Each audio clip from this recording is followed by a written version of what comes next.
A millionaire went to donate to an orphanage until he found this little girl and was shocked to discover who she was.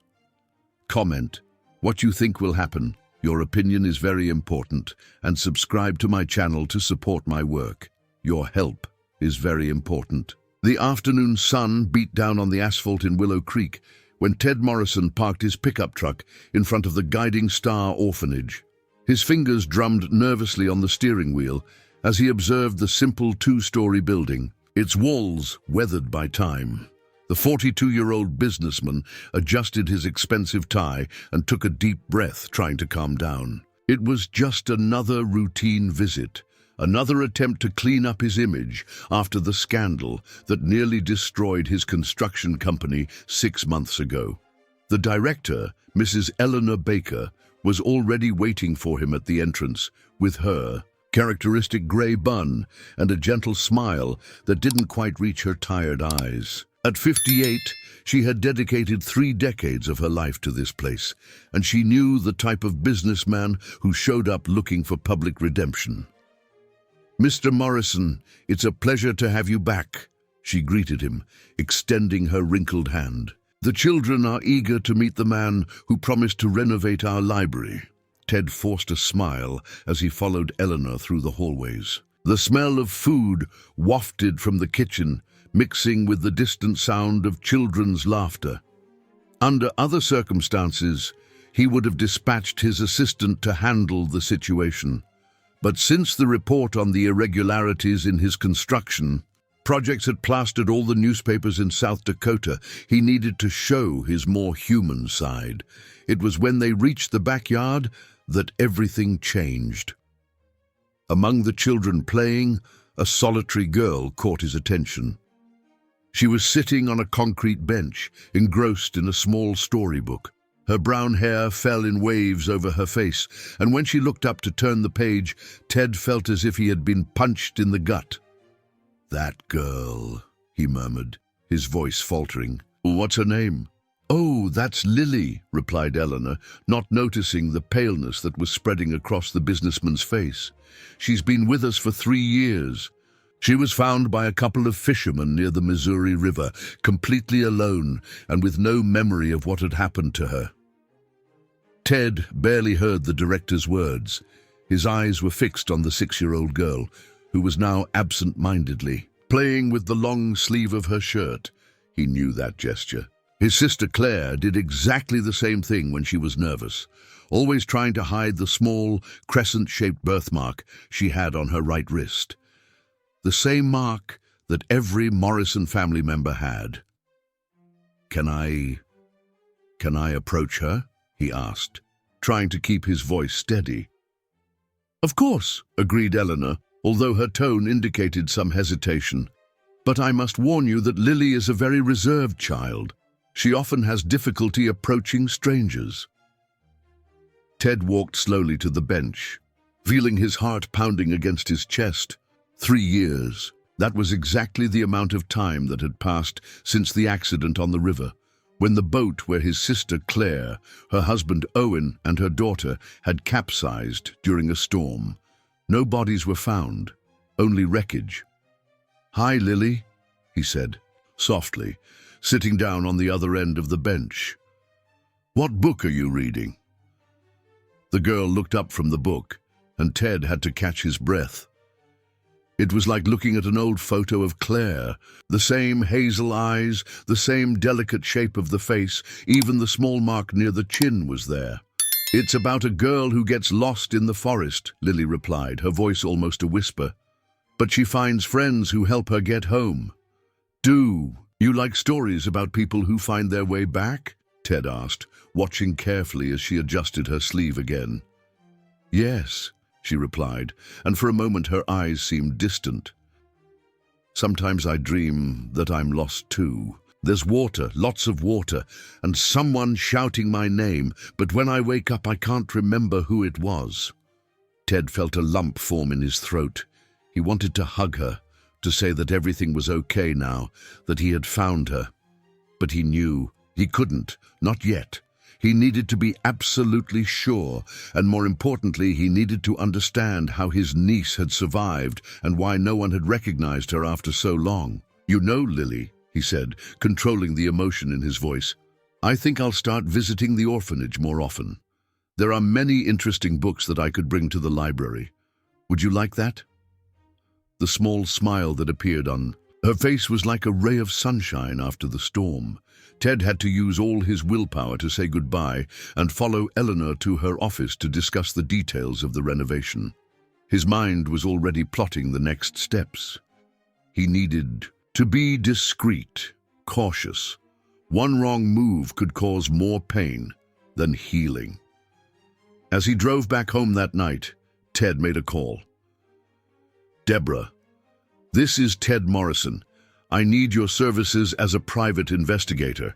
It's a delicate matter and extremely confidential. Can we meet tomorrow?" On the other end of the line, Deborah Lawson, 37, known for her discretion and efficiency, agreed to the meeting. She didn't know it, but she was about to dive into an investigation that would forever change the lives of everyone involved. In her mansion in the most upscale neighborhood of Willow Creek, Iris Morrison, 39, awaited her husband's return.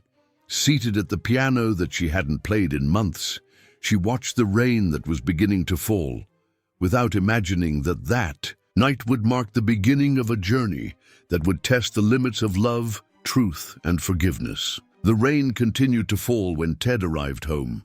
The squeak of the electric gate echoed through the empty garage, and he noticed that Iris's car wasn't there. She had probably gone out to one of her private piano lessons, those that she insisted on giving even though she didn't need the money. It was her only contact with music after giving up her career as a pianist. Climbing the stairs of the mansion, Ted loosened his tie and allowed the images of that afternoon to flood his mind. Lily's face, so similar to Claire's, gave him no rest. He needed to be absolutely sure before making any move. A mistake could devastate his family once again. In the living room, his eyes landed on the only photo he still kept of Claire. It was on the grand piano he had bought for Iris 5 years ago, a gift that she had barely touched in recent months. In the image, his sister smiled while holding young Lily, then 3 years old, during a family barbecue. Owen was next to them, his arm possessively around Claire's waist. Ted had always hated that gesture, just as he had never really liked his brother-in-law. The phone rang, interrupting his thoughts. It was Deborah Lawson. "Mr. Morrison." The investigator's voice sounded professional on the other end of the line. "I managed to move my schedule forward. I can meet you today if you prefer." "The sooner the better," replied Ted, walking to his office. "Do you know the Colonial Diner on Oak Street? I'll be there in half an hour." The Colonial Diner was one of the few traditional establishments that still stood in downtown Willow Creek. Its solid wood tables and the smell of freshly brewed coffee created a welcoming atmosphere, perfect for discreet conversations. Deborah was already there when Ted arrived, occupying a table in the back of the establishment. The investigator did not fit the stereotype that many would expect. No trench coat or hat, just a 37-year-old woman wearing a well-cut blazer with alert eyes that seemed to absorb every detail of the environment. Her brown hair was pulled back in a low bun, and she was taking notes in a small notebook. "I'll get straight to the point," said Ted, after placing his order with the waiter. "I need you to investigate an accident that happened 3 years ago on the Missouri River. A boat capsized during a storm. The occupants were my sister Claire, my brother-in-law Owen, and my niece, also named Claire, but everyone called her Lily." Deborah raised an eyebrow, her pencil pausing on the paper. "The Morrison case, I remember following it in the media. No bodies were found, correct?" "Exactly, and today..." Ted hesitated, choosing his words carefully. "Today I found a girl at the Guiding Star Orphanage. She's identical to my niece. She's the same age that Lily would be now, and more importantly, she has the birthmark characteristic of our family." Deborah's pencil began to move quickly. The girl was found by fishermen, according to the orphanage records. Yes, 3 years ago, and she has no memory of her life before that. Ted leaned forward, lowering his voice. I need you to find out everything, who these fishermen are, how no one recognized a child from the Morrison family, and above all, I need to be absolutely sure that it's her. And your brother-in-law? Asked Deborah, her perceptive eyes studying Ted's reaction. Do you want me to look for him too? Owen. Ted felt his jaw tighten. Yes, but with extreme discretion. Something about that accident never felt right to me. Claire had called me on the morning of that day. She wanted to talk about something important, but she never got to tell me what it was. At that moment, Ted's cell phone vibrated. It was a message from Iris. We need to talk. It's important. One more thing, he said, putting his phone away. No one can know about this investigation. Not my wife, not my mother, no one. I can't risk giving the family false hope. Deborah nodded, closing her notebook. I'll start immediately. The fishing. Couple will be my first focus. Simple people often talk more easily. When Ted got home, he found Iris sitting at the piano, but she wasn't playing. Her hands rested on the motionless keys, and her eyes were red. I cancelled all my lessons, she said, without looking at him. I called your secretary today, wanting to know where you were. You know what she told me? That you had no appointment scheduled for this afternoon. Ted felt his stomach drop. In his rush to go to the orphanage, he had forgotten to update his schedule. Iris, I can explain. Can you really? She finally turned to face him.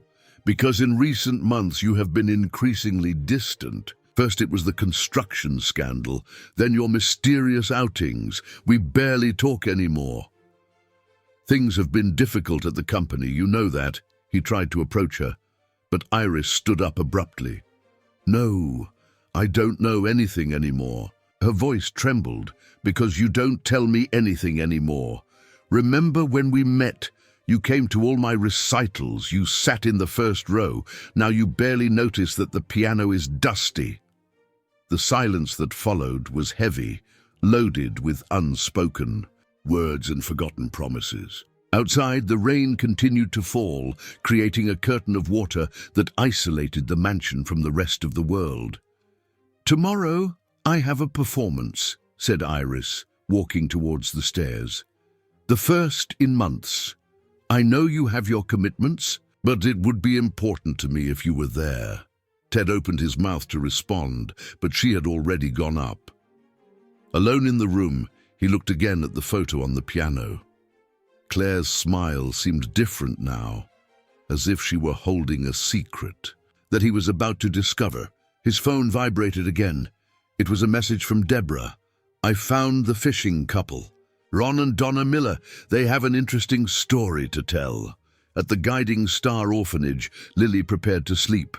Through the window of her shared room, she watched the rain fall, trying to ignore that familiar sensation that always came. On nights like this, the sound of the water reminded her of something, someone shouting her name, strong arms holding her, the sound of wood breaking. Lily, called Eleanor from the door, is everything all right, dear?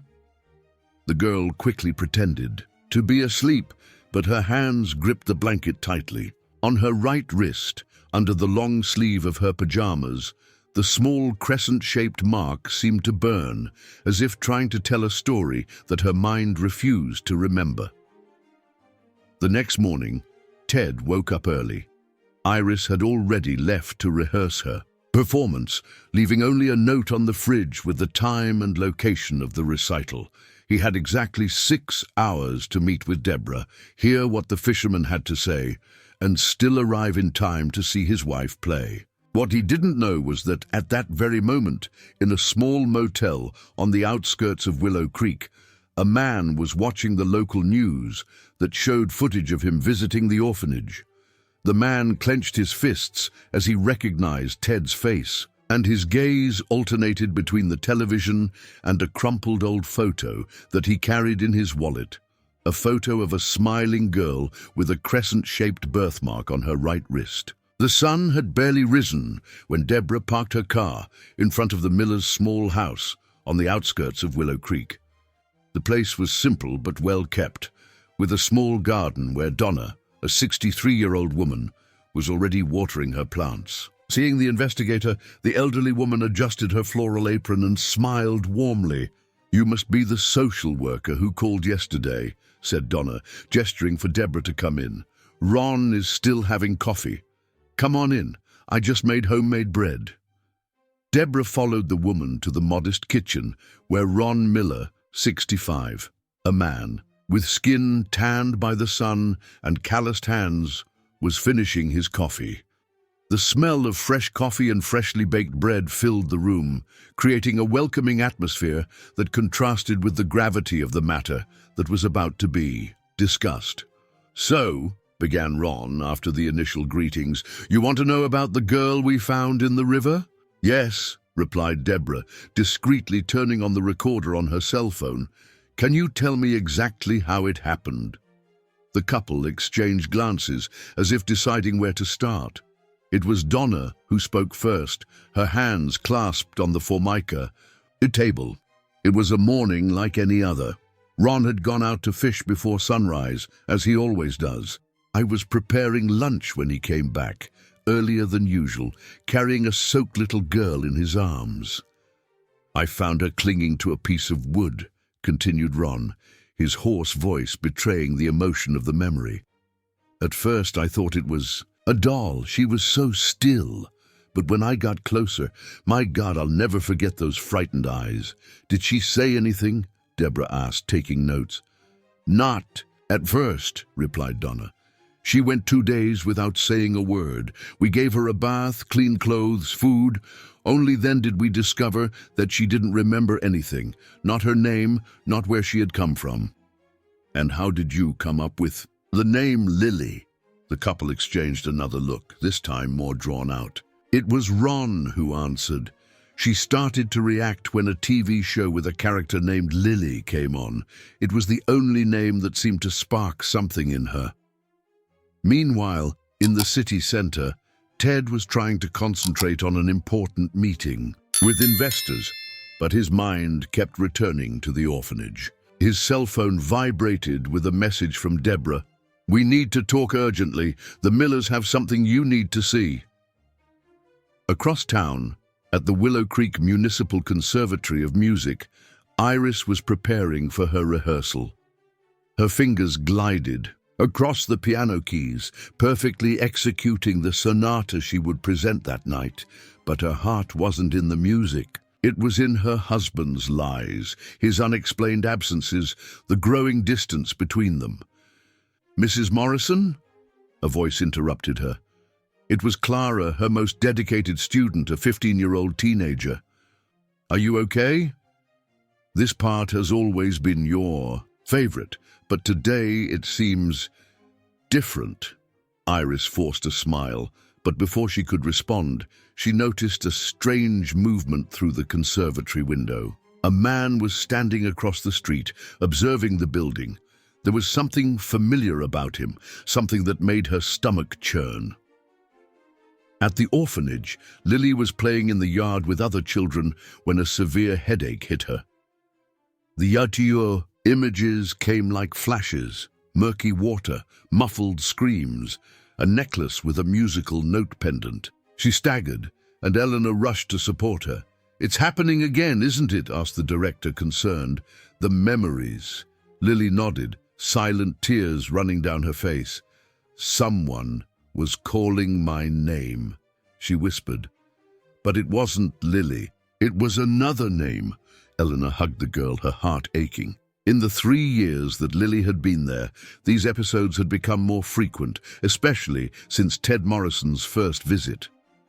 Back at the Miller's house, Deborah watched carefully as Donna rummaged through an old shoebox. "Here it is," said the woman, removing a small object wrapped in a scarf. We found this attached to her clothes that day. We never gave it to the police because, well, we were afraid they would take her away. It was a gold brooch, partially damaged, with the initials CM engraved on the back. CM, murmured Deborah. Claire Morrison. What did you say? Asked Ron, leaning forward. Before Deborah could answer, her cell phone rang. It was Ted. I found something about Owen, he said, his voice tense. I need you to check a motel on the edge of town, the Pine Haven Inn. Why? Because according to the records I got, he stayed there 2 days before the accident, alone. The investigator felt a chill run down her spine. The pieces were starting to fit together, but the puzzle that was forming was much darker than she imagined. As she drove to the motel, Deborah didn't notice the dark car that was following her in the distance. In the passenger seat of this car, there was a folder with surveillance photos. Ted at the orphanage, Lily playing in the yard, Iris at the conservatory, and a yellowed newspaper clipping with the headline, Tragedy on the Missouri River, Morrison. Emily disappears during storm. At the Pine Haven Inn, a simple motel on the highway, the receptionist, Mary Johnson, 52, flipped through an old registration book with trembling hands. Yes, he stayed here, she confirmed. He arrived nervous, talking on the phone, something about a plan that needed to work. Do you remember any other details? Deborah insisted. Well, the receptionist hesitated. He received a visit, a woman. They argued in the parking lot. She was shouting something about him having promised that no one would get hurt. Deborah's cell phone vibrated again. It was a message from an unknown number. Stop looking. Some truths need to remain submerged. At the conservatory, Iris finally recognized the man who was watching the building. It was someone she hadn't seen in 3 years, someone who was supposed to be dead. Her hands trembled on the piano keys, producing a dissonance that echoed through the room. Mrs. Morrison, called Clara, worried. Class is over for today, said Iris, standing up abruptly. When she looked out the window again, the man had disappeared. In his office, Ted received another disturbing call. It was his mother, Laura Morrison, 67. Her voice choked with tears. Son, she said, you're not going to believe what happened. I was arranging the old family albums, and I found a photo. Ted, she looks just like that little girl you helped on the news yesterday. The mark on her wrist. It's our Mark. Ted's blood ran cold. His visit to the orphanage had been reported on the news. Now it was only a matter of time before the truth came out. Or something worse. At the orphanage, Eleanor found an envelope on her desk. Inside, there was only an old photo of a boat and a handwritten note. She is not safe there. He is coming back to finish what he started. The director ran to the yard, her heart pounding. Lily was still there, now holding a new book that Ted had brought. On her wrist, the crescent-shaped mark seemed more visible than ever, like a harbinger of what was to come. The day was beginning to darken in Willow Creek, heavy clouds approaching the city center. In a few hours, Iris would give her performance at the conservatory. Ted needed to be there, but first he had to ensure Lily's safety. Something told him the time was running out. What he didn't know was that at that very moment, 3 different people were heading to the Guiding Star Orphanage, each with their own intentions. And only one of them was planning to save Lily. The Willow Creek Municipal Conservatory of Music was packed for Iris's performance. The lights in the concert hall created dramatic shadows on the grand piano in the center of the stage, while the audience waited anxiously. In the first row, an empty chair marked the place reserved for Ted. Backstage, Iris adjusted the long, wine-colored dress, her hands trembling slightly as she arranged the sheet music. The image of the man she had seen earlier wouldn't leave her. Mind, could it be? After 3 years, could it really be? 5 minutes, Mrs. Morrison, warned one of the organizers, interrupting her thoughts. Meanwhile, Deborah was driving quickly towards the orphanage, her hands gripping the steering wheel tightly. In the passenger seat, the folder with her findings. Weighed like lead. The brooch with the initials CM was there, along with documents that painted a disturbing picture of the events of 3 years ago. Her cell phone rang, displaying Ted's number. "I discovered something about the woman who visited Owen at the hotel," she said, without waiting for greetings. "Her name is Valerie Sutton, 38 years old. She was a secretary at his construction company at the time of the accident." "Valerie," Ted murmured, recognizing the name. "She resigned a day after the accident. I thought it was because of the shock, but—" "There's more," Deborah interrupted him. "I found records of significant bank transfers from Owen's account to her in the months leading up to the accident. And afterwards, she opened an account in the Cayman Islands." At the orphanage, Eleanor watched Lily through the window of her office. The girl was sitting in her favorite spot in the yard, a bench under the big maple tree, completely oblivious to the storm that was approaching, both literally and figuratively. The director looked again at the photo of the boat and the threatening note on her desk. Her years of experience told her that something big was about to happen. She picked up the phone to call Ted, but before she could dial, she heard a noise coming from the hallway. "Is anyone there?" she called, leaving the office. The hallway was dark, the late afternoon light creating uneasy shadows on the walls. A movement caught her attention, a figure moving quickly towards the yard. At the conservatory, the lights began to dim, signaling the start of the presentation. Iris walked to the piano, her heart beating erratically. The empty chair in the first row seemed to scream Ted's absence. When her fingers touched the first notes of the sonata, she felt tears welling up in her eyes. It was then that the back door of the auditorium opened silently. A male figure slipped inside, remaining in the shadows. It wasn't Ted. In the car, Deborah continued to share her findings with Ted, who was driving towards the conservatory. "The plan seems to have been orchestrated by Owen and Valerie, but something went wrong. In the hotel records, I found notes about a schedule, markings on the river. They planned everything." "But why?" Ted asked, his voice tense. "Why Claire? Why my niece?" "Money," replied Deborah. "I found your sister's will. She had inherited a significant portion of her father's construction company's stock, didn't she? Stock that, in case of her absence, would pass to Owen as Lily's legal guardian." Ted's blood ran cold. "Yes, the company shares. Claire had inherited 40% of the construction company when her parents died, but she was never interested in business, leaving Ted to manage everything. If something happened to her, Owen would take control of Lily's share until she came of age." "But then why Lily?"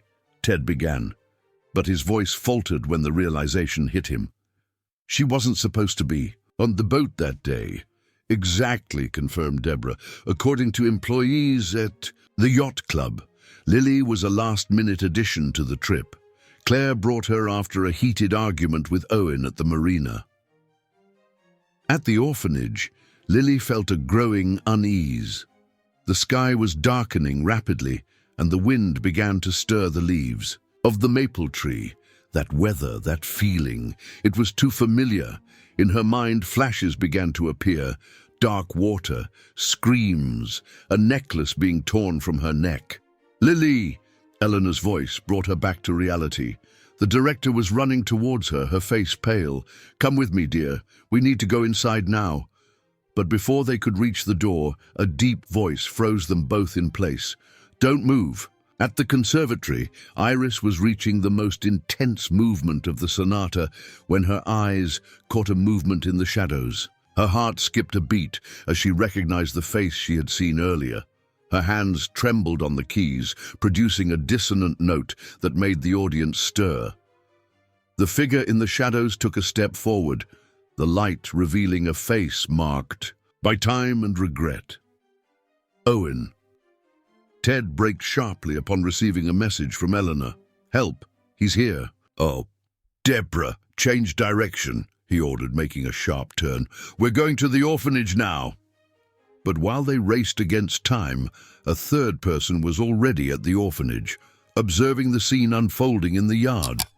Valerie Sutton was holding a folder of documents and a small object that gleamed in the twilight, the necklace with the musical note pendant that Lily saw so often in her dreams. "It's over, Eleanor," said the deep voice, belonging to a man who emerged from the shadows. "The girl is coming with me." "No!" Eleanor stepped in front of Lily. "You have no right."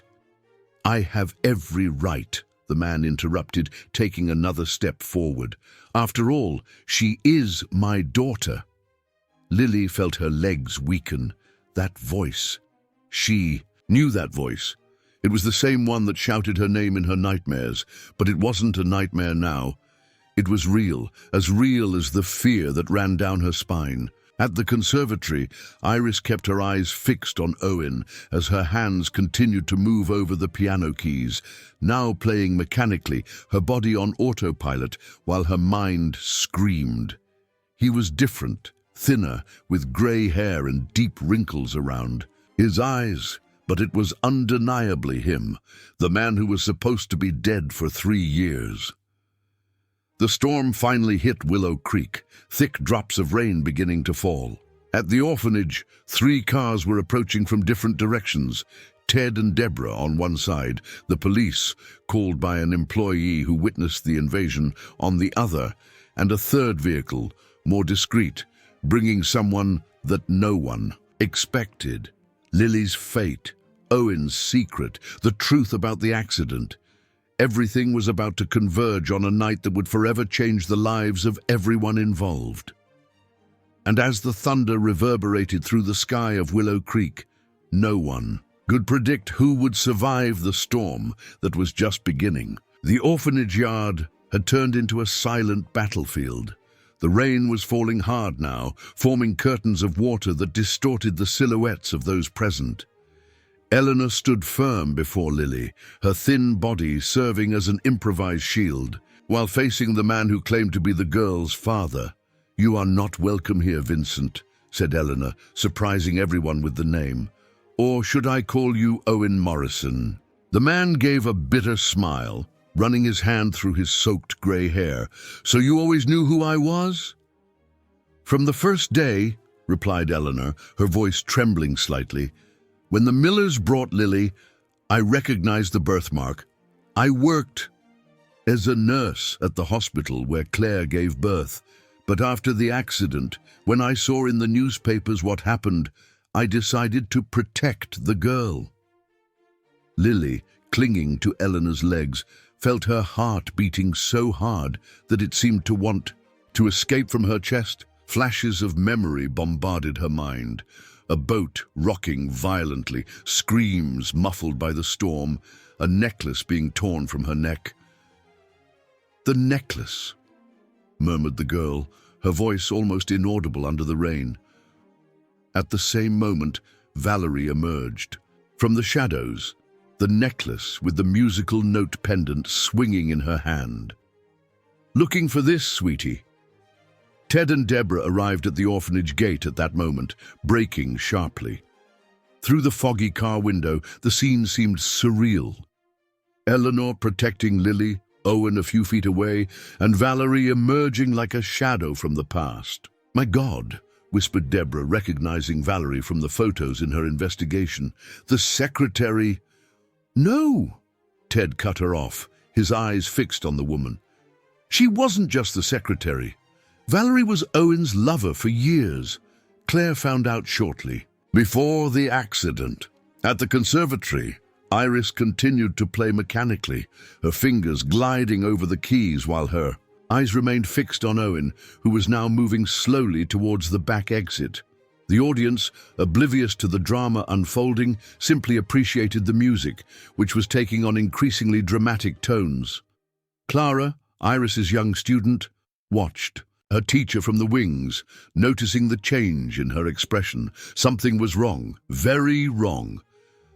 Back at the orphanage, Owen took another step towards Eleanor and Lily. "You don't understand," he said, his voice filled with an emotion difficult to define. It was never supposed to happen this way. Lily wasn't supposed to be on the boat that day. But I was. Lily's voice sounded clear and firm, surprising everyone. I remember now. Mom took me because she was afraid of you. Owen's face paled.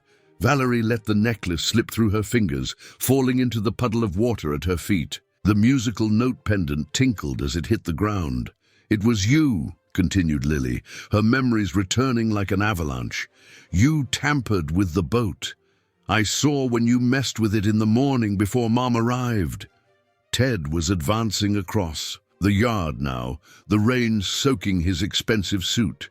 Deborah followed him closely, her cell phone firmly attached to her hand, recording everything. Claire found out about us.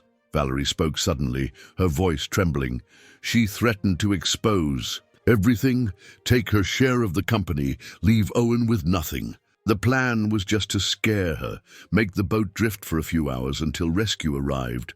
But she brought Lily, completed Owen, his words filled with regret. When I saw them both getting on the boat, I tried to stop them. But Claire was determined. She said she had proof. Documents. The documents you've been looking for 3 years, interrupted a new voice. Everyone turned to see Laura Morrison emerging from the darkness, leaning on a cane. The matriarch of the family held an old folder in her hands. Mom. Ted took a step towards her, but Laura raised her hand, asking for silence. Claire sent me everything, she said, her voice firm despite her age. On the morning of the accident, she knew that something might happen. The documents proving the embezzlement of money from the construction company, the transfers to accounts in the Cayman Islands, the plans to take control of the company. At the conservatory, Iris was reaching the end of the sonata when she noticed that Owen had disappeared. Without thinking twice, she stood up in the middle of the performance, leaving the audience stunned, and ran out of the building. Back at the orphanage, Laura's revelation had created a heavy silence, broken only by the sound of the rain. Lily, still protected by Eleanor, stared at the necklace lying on the ground. That pendant. Her mother always wore it, said it was magic, that it protected them. It's over, Owen, said Ted, taking a step forward. The police are on their way. The documents, the witnesses, Valerie's confession, everything ends today. But Owen was no longer looking at Ted. His eyes were fixed on Lily, and there were tears mixing with the rain on his face. My daughter, he murmured, falling to his knees. What have I done? What have I done? Valerie, seeing her world crumble, tried to run, but Deborah was faster, blocking her way. In the horizon, sirens began to sound, approaching rapidly. It was then that Lily did something unexpected. Gently releasing herself from Eleanor, she walked to the fallen necklace and picked it up. With slow steps, she approached Owen. You hurt Mom, she said, her voice small but firm. You hurt all of us, but she always said that love is stronger than fear. At that moment, Iris arrived running into the yard, her high-heeled shoes sinking into the mud, her concert dress completely soaked. Her eyes met Ted's, and in that look there were 3 years of secrets, pain, and unexplained absences. Did you know, she asked her husband, her voice almost a whisper, did you know he was alive? No, replied Ted, realizing how much his obsession with finding Lily had made him neglect the signs that his wife was trying to show him. But now I understand why you stopped playing after the accident. You saw him, didn't you? That day. Iris nodded slowly. At the marina, hours before the accident. He was arguing with Valerie. I tried to tell Claire, but I couldn't find her. In time, the rain was beginning to subside, leaving in the air that characteristic smell of wet earth. The sirens were closer now, and red and blue lights began to illuminate the walls of the orphanage. Lily, still holding the necklace, looked at each of those present. At Eleanor, who had protected her for 3 years. At Laura, her grandmother, who kept the secrets that could have protected her. At Ted and Iris, who carried their own pain. at Valerie, who trembled under Deborah's custody, and finally at Owen, the father who chose power over love. "This necklace," she said, raising the pendant. "Mom said it holds stories, sad and happy stories. I think it will keep another one now." The girl's words hung in the air like the last note of an unfinished song as the police cars entered through the gate of the orphanage. But this story was far from over, because while Lily held her mother's necklace, another secret, one that no one had yet discovered, was waiting to be revealed. A secret that would forever change the meaning of family, forgiveness, and redemption. The lights of the police cars transformed the rainy night into a kaleidoscope of red and blue.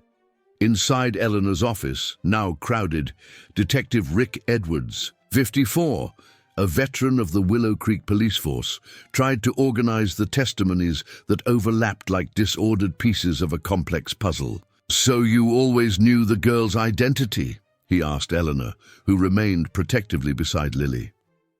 "Yes," replied the director, her hands clasped in her lap to disguise her trembling. "But understand, Detective, when the Millers brought Lily, the anonymous phone calls began. The person said that if I revealed her identity, something terrible would happen, not only to her, but to all the children in the orphanage."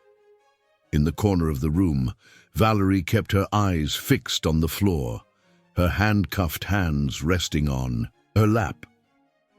Owen was in another room, being interrogated separately. The silence was heavy, broken only by the sound of the rain hitting the windows. Deborah, who was allowed to accompany the testimonies due to her prior investigation, realized that something still didn't fit. "Detective," she intervened, "the bank records I found show transfers continuing even after the accident.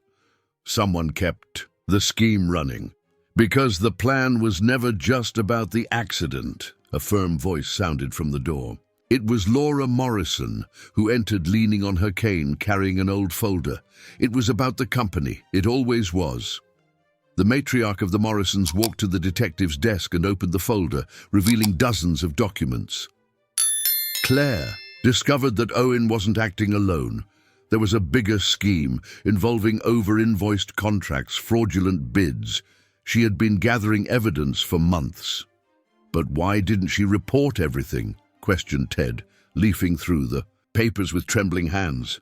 "Because she discovered that the scheme reached the board of directors," replied Laura, "and she was afraid that you were involved, son." The revelation hit Ted like a slap. In all those years managing the construction company focused on results and growth, had he become so blind? Outside the office in the hallway, Iris watched the scene through the half-open door. Her concert dress was still damp, and she could feel the occasional gaze of Clara, her student, who had insisted on accompanying her to the orphanage after her abrupt departure from the conservatory. "Mrs. Morrison," whispered Clara, "that man, the one who was at the concert, why did you stop playing when you saw him?" Iris closed her eyes for a moment, remembering that morning 3 years ago. "Because I could have stopped everything," she replied, her voice choked. "I saw Owen and Valerie arguing at the marina. I heard fragments about a plan, about the boat, but I couldn't find Claire in time. What exactly did you hear that day?" Ted asked, having approached silently. Iris faced her husband, years of guilt and secrets weighing in her gaze. Valerie said it wasn't safe, that there were too many risks. Owen replied that it was too late to go back, that the plan needed to happen on that specific day. "But something happened that no one planned," interrupted Valerie, her voice breaking the silence. "I was pregnant." The silence that followed was deafening. Lily, who until then seemed oblivious to the adults' conversation, looked up from the necklace she was holding firmly. "I lost the baby 2 months later," continued Valerie, tears running down her face. "That's when Owen changed. He started drinking, saying it was punishment. He became obsessed with looking for signs that Lily might have survived. Guilt consumed him. In the other room, Owen heard everything through the thin wall. His hands, once firm on the wheel of that fateful boat, now trembled uncontrollably. "But there's still more," said Laura, rummaging through the folder. "Claire didn't entrust these documents only to me. She made copies and sent them to a safe place, a place that only Lily could find." All eyes turned to the girl, who was now holding the necklace more tightly. "The pendant," murmured Eleanor, understanding suddenly. "It's not just a pendant, is it?" Lily nodded, turning the small musical note between her fingers. With a soft click, the pendant opened, revealing a tiny compartment. Inside, there was a small memory card. "Mum said it was our secret," explained Lily, her voice trembling slightly. "She made me promise that I would only open it if something happened to her. But then I forgot." Deborah quickly connected the card to her notebook. On the screen, dozens of files began to appear. Photos, recordings, spreadsheets, the entire corruption scheme meticulously documented by Claire. "She knew," said Ted, his voice barely containing his emotion. "She knew something might happen and turned her daughter's necklace into a safe.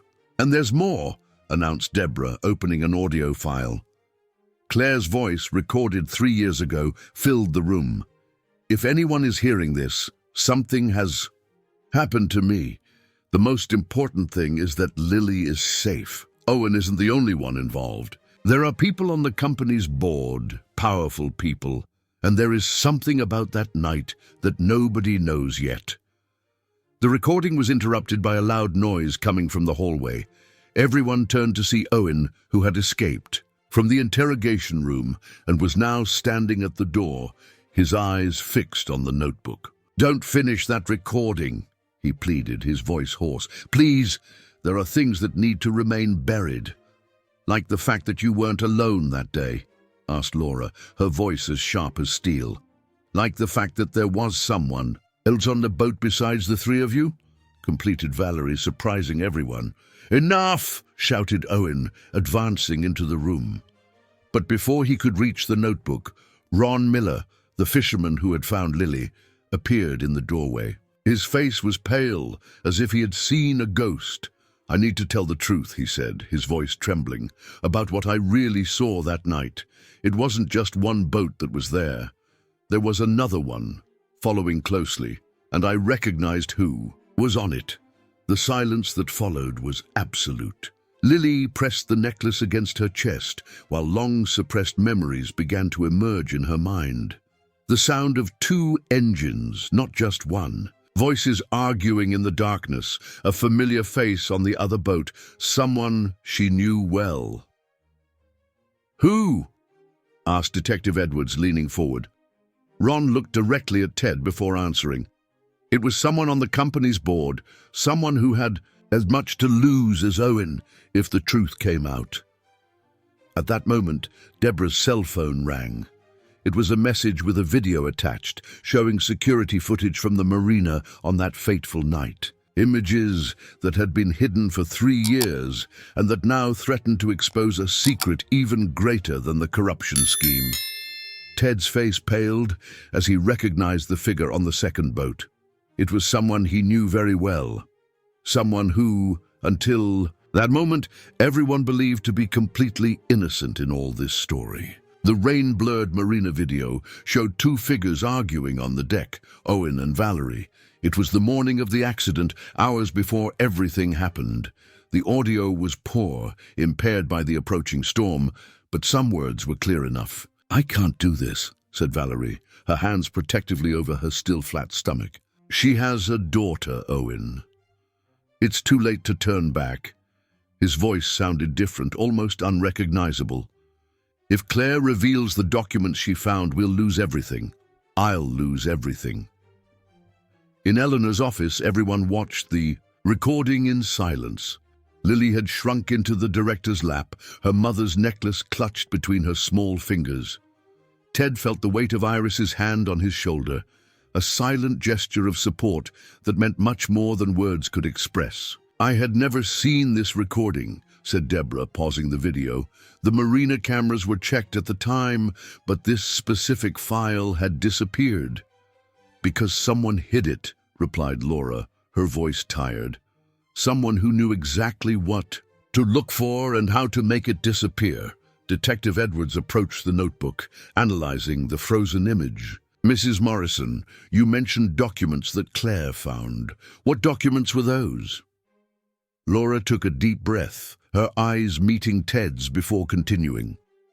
Records of embezzlement from the construction company, not just from Owen, but from years before.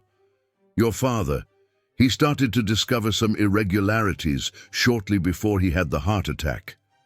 Ted felt the ground disappear beneath his feet. What are you saying, Mom? Your father didn't die of natural causes, son. Laura let the tears run freely down her wrinkled face. He discovered something he shouldn't have, and it killed him. Claire found the evidence years later when she began to investigate the company's finances.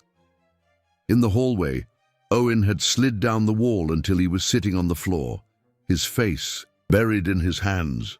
Valerie watched him from afar, her own silent tears marking her face.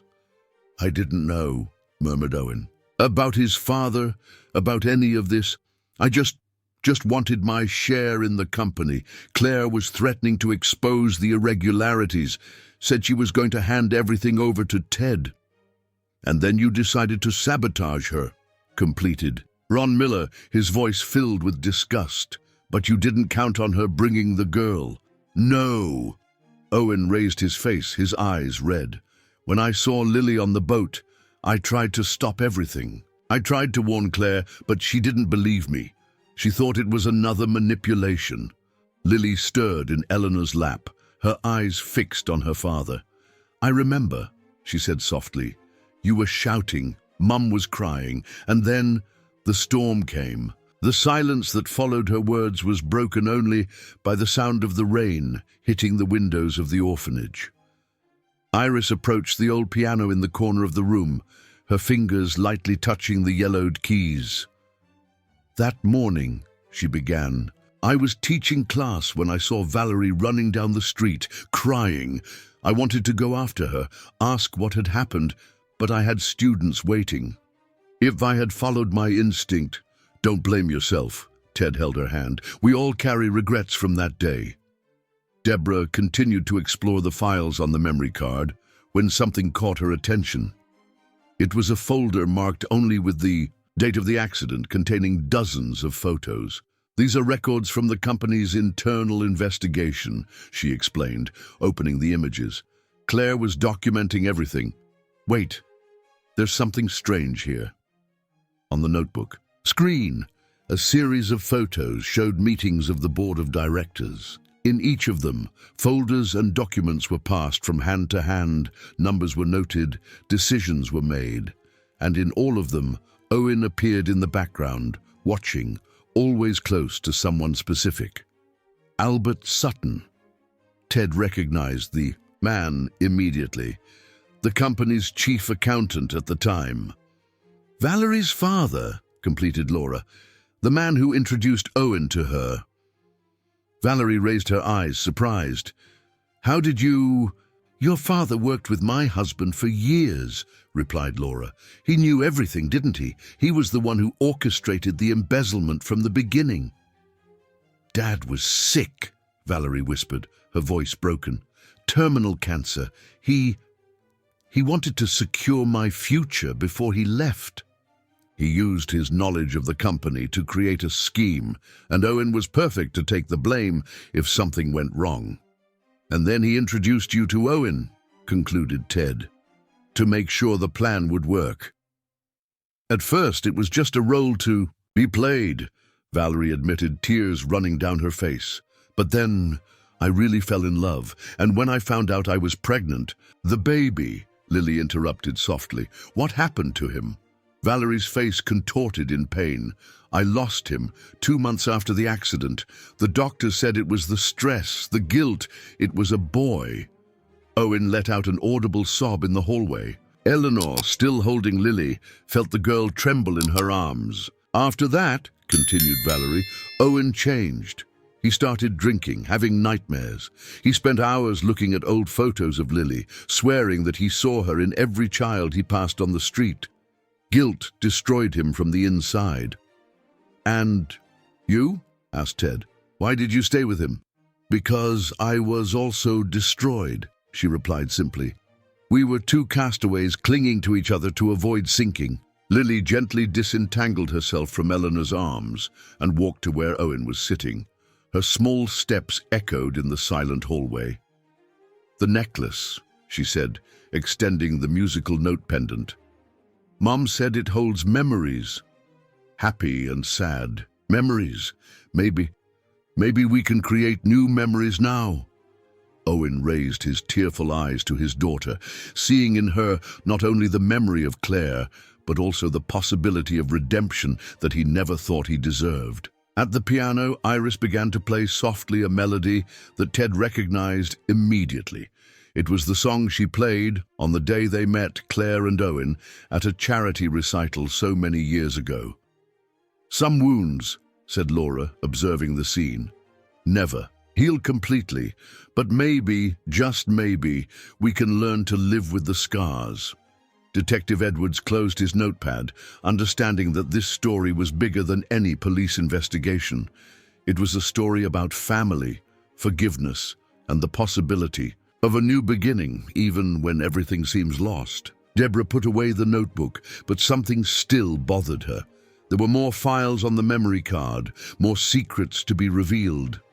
But looking at Lily, standing before her father with her mother's necklace in her hands, she decided that some truths could wait, at least for now. A week had passed since the night of the revelations at the orphanage.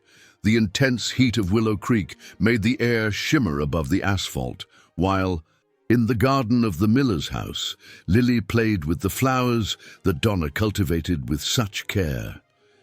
The elderly woman watched the girl from the porch, her hands occupied with a colorful knitting project that would be Lily's birthday present next month. The judge had decided that temporarily the little girl would remain under the care of Ron and Donna. It was a solution that brought comfort to everyone. In addition to the trust that Lily already had in the couple, the proximity allowed regular visits from Ted and Iris, who were slowly building a relationship with their niece. On that specific afternoon, Iris had brought her portable keyboard. Sitting next to Lily in the garden, she taught the girl the first notes of a simple song, a melody that Claire used to sing. "Your hands are like hers," commented Iris softly, watching Lily's small fingers glide across the keys. She had that same delicate way of playing, as if she were caressing the notes. Lily stopped for a moment, her eyes fixed on her own hands. "Sometimes when I close my eyes really tight, I can remember her playing. It was a big brown piano, wasn't it?" "Yes," Iris felt tears welling up. "The piano in the music room of our house. Your mother loved to play there, especially on Sunday afternoons when everyone gathered for family lunch." Across the street, Ted watched the scene from inside his car. His heart ached as he saw the interaction between aunt and niece, remembering how many Sundays he had missed, immersed in work and worries that now seemed so insignificant. His cell phone vibrated. It was a message from Owen, the first since that night. "Can I see her today, even if it's from afar?" Ted took a deep breath, typing his response. "Come over here. It's time for us to start rebuilding what was broken." Inside the house, Donna was preparing lemonade in the kitchen when she heard a soft knock on the back door. It was Valerie, her red eyes betraying sleepless nights. "I'm sorry to show up like this," she said, twisting her hands nervously. "I just needed to see how she is before I leave." "Leave?" Donna frowned, gesturing for Valerie to come in. "I'm going to a rehab clinic in Sioux Falls," explained Valerie, accepting the glass of lemonade that the woman offered her. "The doctor says I need to treat the depression, deal with the grief of the baby I lost, start forgiving myself." In the garden, Lily continued to play, now a melody of her own. loose notes that came together in an innocent and sweet song. Iris watched her, marveling at the naturalness with which her niece expressed herself through music. "She has the gift," said Ron, who had returned from his daily fishing trip. "Just like her mother, from what you tell us."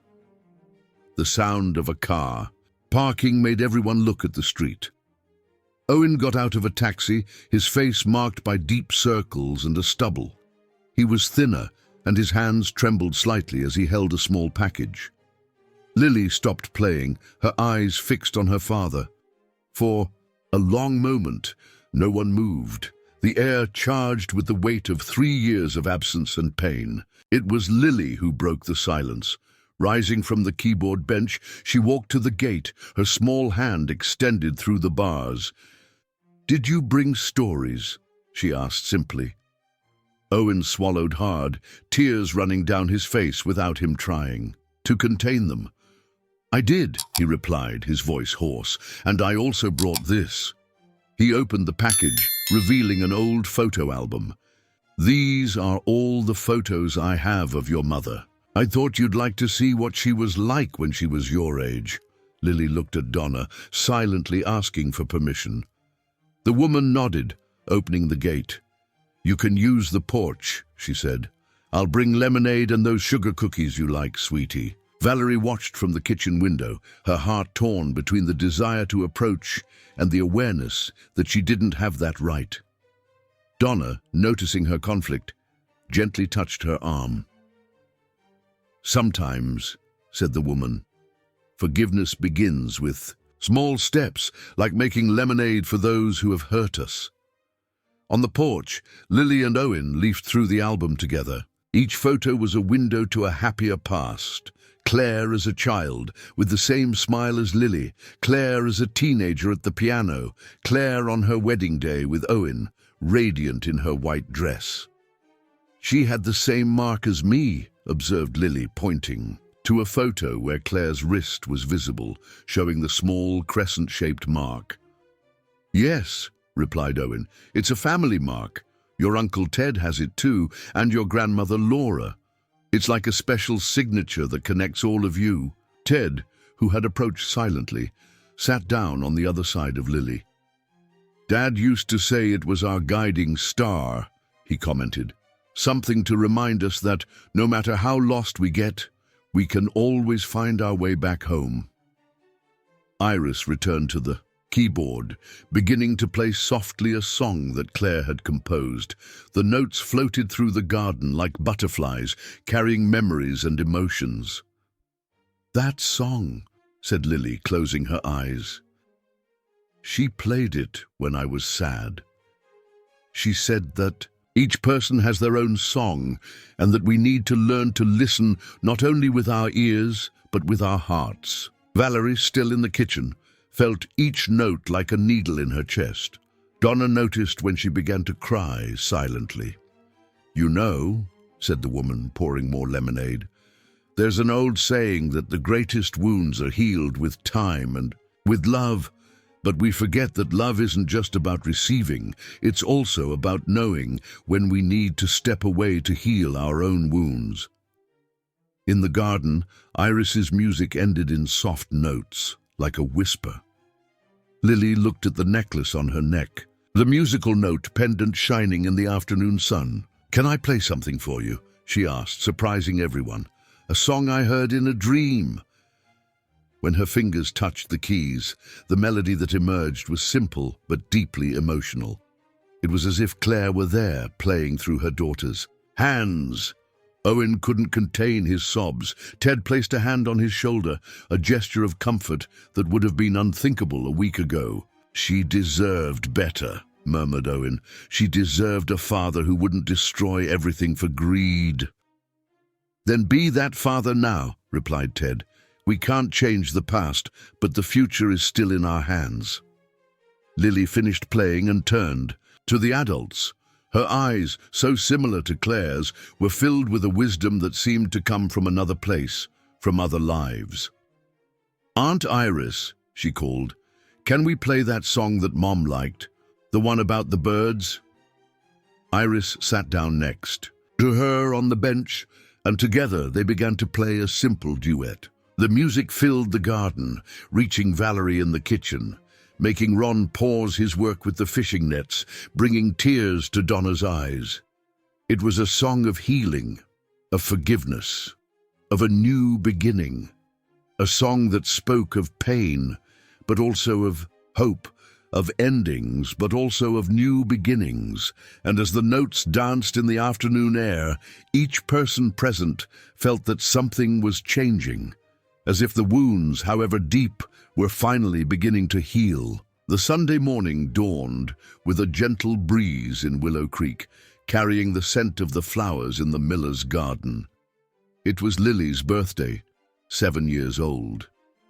Donna had woken up before sunrise to prepare a carrot cake with chocolate frosting, the girl's favorite, while Ron decorated the porch with colorful balloons. In the kitchen, between bowls and utensils covered in dough, Donna found a moment to sit and rest. Her wrinkled hands trembled slightly, not from tiredness, but from emotion. It was Lily's first birthday that they could really celebrate, the first in which she wasn't just the lost girl from the river, but Lily Morrison, part of a family that, although broken, was slowly rebuilding itself. "Need help?" Iris's voice sounded from the kitchen door. She had arrived earlier, carrying a large package wrapped in colored paper. "Her present?" asked Donna, smiling as she saw the wrapping. "A keyboard," replied Iris, her eyes shining.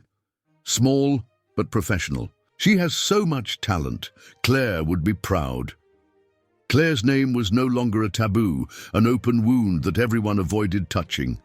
Little by little, it had transformed into a gentle presence, a memory that could be celebrated instead of feared. In the room, she shared with 2 other girls from the orphanage, her best friends, who Donna and Ron had also taken in.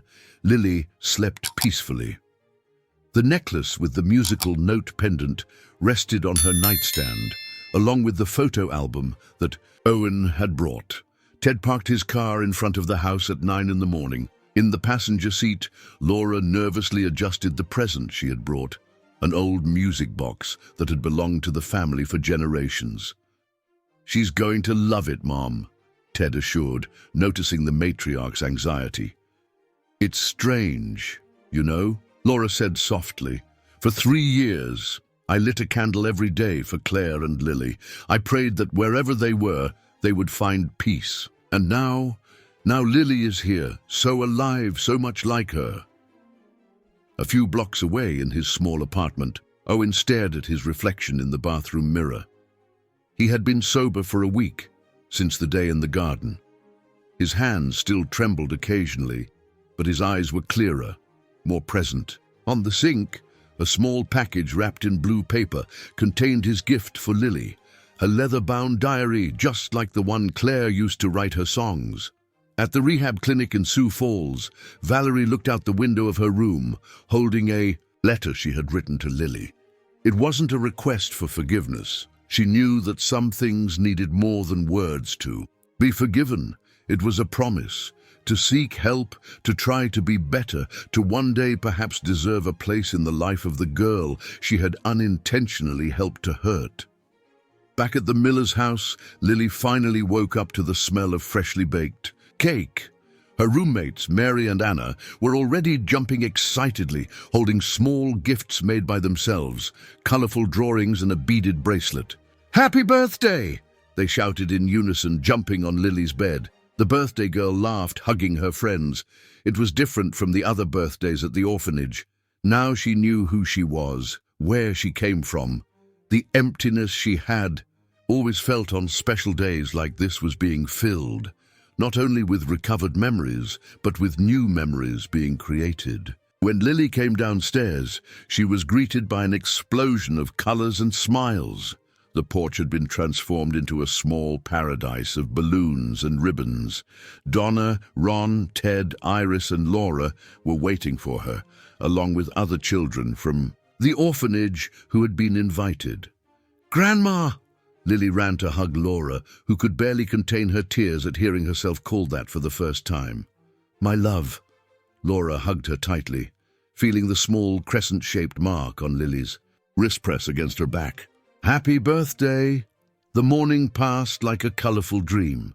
Lily opened her presents with the pure joy of a child who, for the first time, felt truly at home.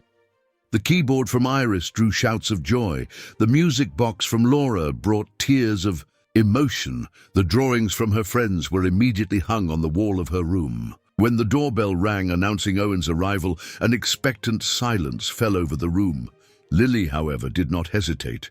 She ran to the door, and when her father entered timidly, hugged his legs tightly. "You came," she said simply.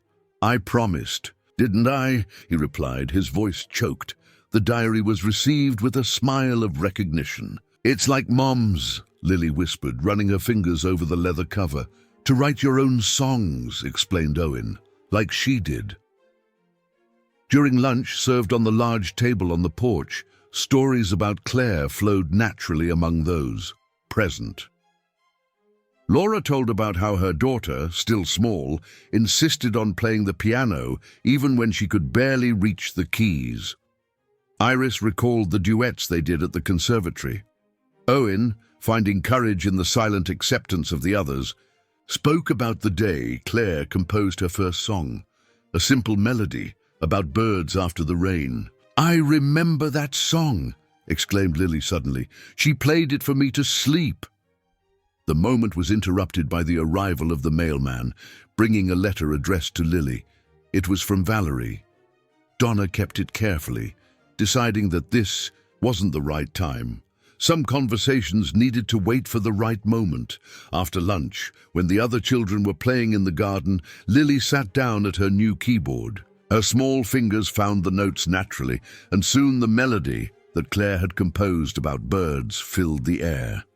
Ted and Owen, sitting in opposite corners of the porch, met each other's gaze. There was still much to be said between them, much to be forgiven, but in that moment, united by the music that Lily played, something began to change. "She has Claire's gift," said Ted softly. "And her heart too," replied Owen, "the ability to forgive." The afternoon advanced lazily, the Willow Creek sun painting golden shadows in the garden. The children played, the adults chatted in small groups, and Lily moved between everyone, her smile lighting up every corner of the house. In a quiet moment, she found Laura sitting alone on the porch, watching the movement. "Grandma," she called, sitting next to her. "Do you also play the piano?" "No, dear," Laura smiled, "but your grandfather played the guitar. He said that music is the language of the heart, that when words aren't enough, we let the music speak for us." Lily considered this for a moment, playing with her necklace. "Is that why Mom made songs, to say things she couldn't say?" "Yes," replied Laura, surprised by her granddaughter's perception. "Your mother was always like that. She kept her deepest feelings in melodies." In the late afternoon, when most of the guests had already left, Lily asked to play one last song. It was something new, something she had created herself. The notes were simple, but charged with emotion, joy and sadness mixed together, as the day itself had been. "What song is that?" asked Iris, enchanted. "It's the song of our family," replied Lily, "with all the parts, the happy and the sad, because Mom said we can't have one without the other." That night, after all the children were in bed, the adults remained on the porch. The cake was almost finished, the balloons were beginning to deflate, but something new hung in the air. A feeling that perhaps the wounds of the past could really heal. On the kitchen table, Valerie's letter awaited the right moment to be read. In Lily's room, the new diary already had its first entry, the sheet music for the song she had created for her family. And on the nightstand, the necklace with the musical note pendant shone softly under the moonlight, keeping its own secrets for another day. Valerie's letter remained closed for 3 days in the drawer of the miller's kitchen. Donna watched it every morning while preparing coffee, wondering what would be the right time to deliver it to Lily. It was on a rainy Thursday that the decision made itself. Lily was sitting at the piano, practicing a new song that Iris had taught her, when her fingers stopped abruptly on the keys. Her eyes fixed on the window, where the rain formed patterns against the glass. "What is it, honey?" asked Donna, noticing the sudden change in the girl's behavior. "I was thinking about Aunt Valerie," replied Lily, surprising everyone in the room. It was the first time she had mentioned her father's ex-lover's name spontaneously. "I wonder if she's okay." Donna exchanged a look with Ron, who nodded silently. "It was time. Actually, my love," she said, going to the kitchen drawer, "she wrote you a letter. It arrived on your birthday." The letter was written on light blue paper, the handwriting delicate and shaky in some places, as if the author had hesitated several times while writing. Lily held it carefully, her small fingers tracing the outline of the envelope. "Do you want me to read it with you?" offered Donna. Lily shook her head. "No, I think I need to read it alone." She went up to her room, the blue envelope contrasting with her yellow dress. The rain continued to fall outside, creating a curtain of water that isolated the outside world. In the living room, Donna and Ron waited in worried silence. Not long after, they heard footsteps on the stairs. Lily came down holding the letter in one hand and the cordless phone in the other. "Can I call Uncle Ted?" she asked. 15 minutes later, Ted arrived at the miller's house, finding Lily still with the letter in her hands. Her eyes were red, but not from sadness. There was in them a determination that was very reminiscent of Claire. "I want to visit her," said Lily as soon as her uncle entered. "Aunt Valerie, at the clinic." Ted sat down next to his niece, taking the letter she extended to him. As he read, his face softened. It wasn't a request for forgiveness. It was an honest, painful confession from someone trying to rebuild themselves. "She's very sick inside," explained Lily, her voice carrying a maturity beyond her years, like Dad was. "But she's trying to get better." The next day, a mild Saturday, a small group was heading to the clinic in Sioux Falls. Ted was driving with Iris next to him. In the back seat, Lily sat between Laura and Owen, a configuration that would have seemed impossible a few weeks ago. The clinic was a serene place, surrounded by well-kept gardens. At the reception, they were informed that Valerie was in the solarium, participating in a music therapy session. The soft sound of a guitar guided them there. Valerie was sitting in a circle with other patients, her eyes closed as she followed the melody. She was thinner, but there was color in her cheeks, a healthy flush that had not been seen for a long time. She was the one who noticed them first. Her eyes widened as she saw the group lingering on Lily for a long moment. The girl was holding her necklace, the musical note pendant shining under the light that came in through the windows. "Hi, Aunt Valerie." Lily was the first to speak, her voice small but firm. "Lily." Valerie could barely form words. I wasn't expecting. I read your letter," continued the girl, taking a step forward. "And I brought something for you." From her small bag, Lily took out a sheet music notebook. On the cover, she had written in childish handwriting, "Songs to heal sadness." "These are the songs that Mom played when I was sad," she explained. "And some that I made too. You can keep it until you get better." Valerie accepted the notebook with trembling hands, silent tears running down her face. "But why?" "Because Mom always said that music is medicine for the soul," replied Lily simply. "And everyone deserves a chance to get better." The therapist, realizing the delicate moment, began to play softly on the guitar. It was a well-known melody, the song of the birds that Claire had composed. How do you know that song?" asked Owen, surprised. "Valerie hummed it in the sessions," explained the therapist. "She said it was a song about new beginnings." Iris approached the group, carrying a small portable keyboard that she had brought. "Want to play for her, Lily?" The girl nodded, sitting down at the keyboard. Her fingers found the notes naturally, and soon the music that she had composed on her birthday filled the solarium. It's the song of our family, she explained to Valerie, with all the parts, the happy and the sad. Because we can't have one without the other. Valerie closed her eyes, letting the melody envelop her. It was a song about forgiveness, about healing, about the possibility of rebuilding something that seemed irreparably broken. "I'm so sorry," she whispered when the music ended. "For everything." "I know," replied Lily. "That's why we're here." The rest of the visit took place in an atmosphere of cautious peace. Valerie showed the garden she helped care for, talked about her therapy sessions, about how she was learning to deal with the guilt and grief over the baby she had lost. "Sometimes," she said in a quiet moment, "I dream about him. In the dream, he's playing the piano, like you." Lily took Valerie's hand, surprising everyone. "He's in a beautiful place now," she said, with the inexplicable wisdom of children. "And when you play those songs, you'll be able to feel him close." When it was time to leave, Valerie hugged Lily for a long time. "Thank you," she whispered, "for giving me a chance that I don't deserve." "Everyone deserves a second chance," replied Lily. "Grandma Laura taught me that." In the car, returning to Willow Creek, a comfortable silence hung in the air. Lily had fallen asleep, her head resting on Owen's shoulder.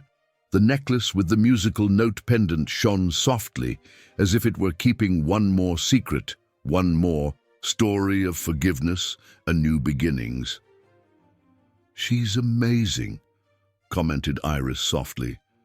"She has a wisdom that isn't of this world." "It's Claire's heart in her," replied Laura, affectionately adjusting a strand of her granddaughter's hair. "She always knew how to forgive. She always saw the best in people." Ted drove in silence, but his mind was far away. He thought about how life turned around, about how destiny had strange ways of healing wounds.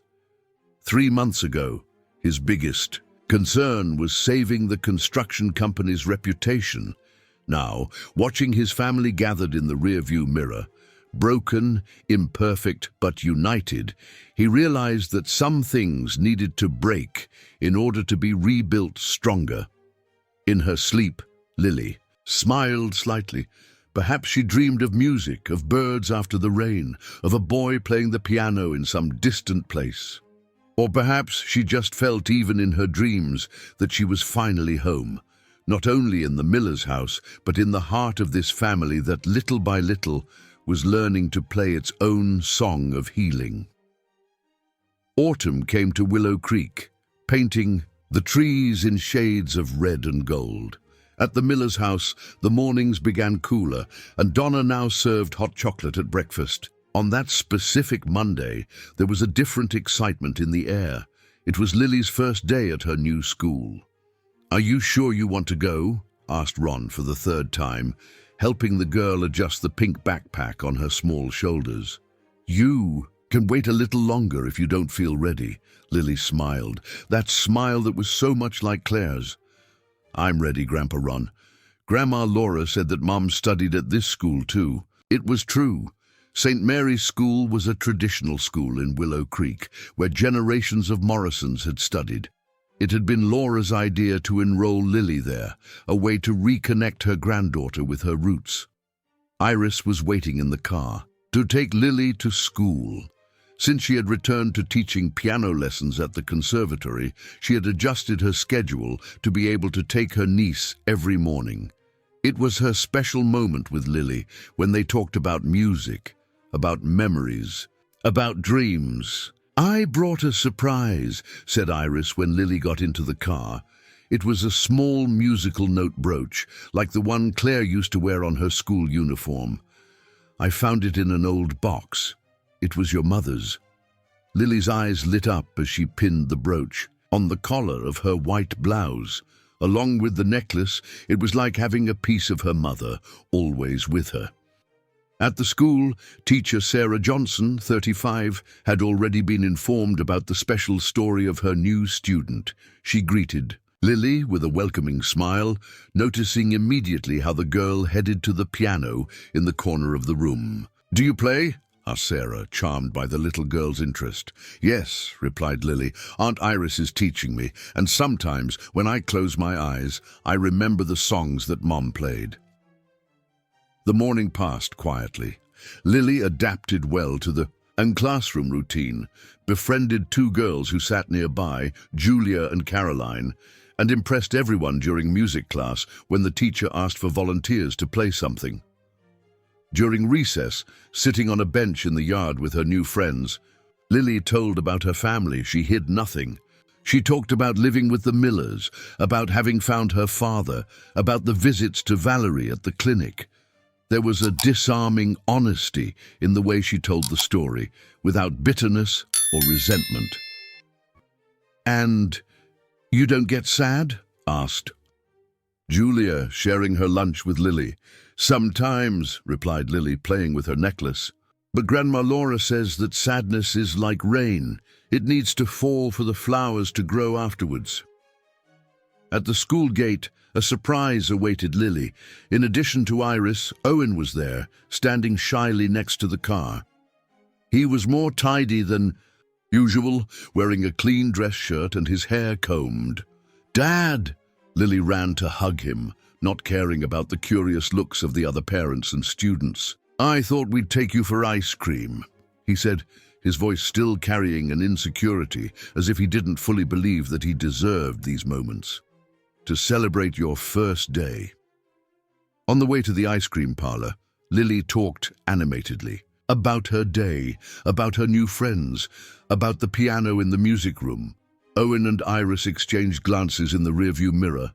There was so much of Claire in that spontaneous joy, in that passion for music. At Flores Ice Cream, one of the oldest in town, they found Ted waiting for them. He had left work early, something that would have been unthinkable before. "How was the first day, sweetie?" he asked, helping Lily choose her ice cream. "It was good, Uncle Ted. Did you know there's a piano just like the one in Mom's photo at school?" Ted smiled, remembering the countless performances of Claire on that same piano. "Your mother loved that piano. She said it had its own personality." While they savored their ice cream, Lily took something out of her backpack. It was her new diary, a birthday present from Owen. The pages were already beginning to fill with sheet music, drawings, and small notes. "I wrote a new song," she announced, opening the diary on a specific page. "It's for Aunt Valerie, for when she's sad." Owen swallowed hard, tears threatening to fall. The sheet music was drawn with childish care, some notes a little crooked, but perfectly legible. The title was simple, "Lullaby for a Little Angel." It's for her baby?" he asked softly. Lily nodded. "So he can hear it from heaven. Teacher Sarah said that music travels far, farther than the clouds." That night, back at the Miller's house, Lily asked to use the phone. She wanted to call Valerie and tell her about her first day of school. The conversation was brief but significant. Valerie was having a difficult day at the clinic, and Lily's animated voice telling about school brought a little light to her afternoon. After dinner, sitting at the piano with Iris, Lily played her new composition. It was a soft melody, almost a lullaby, but it carried a surprising depth for something created by such small hands. "You know what else I miss about her?" asked Lily suddenly, her hands pausing over the keys. "About your mother?" Iris felt her heart ache. "Yes, her smell. It was like flowers after the rain. Sometimes when it rains, I close my eyes and I can smell it again." Donna, who was passing through the room at that moment, stopped to listen. There was something special happening there, a moment of healing, of acceptance, of love that transcended absence. "Honey," she called softly, "I found something today tidying up the attic. I think you'll like to see." It was an old shoebox, carefully preserved. Inside, there was a silk scarf with delicate embroidered flowers.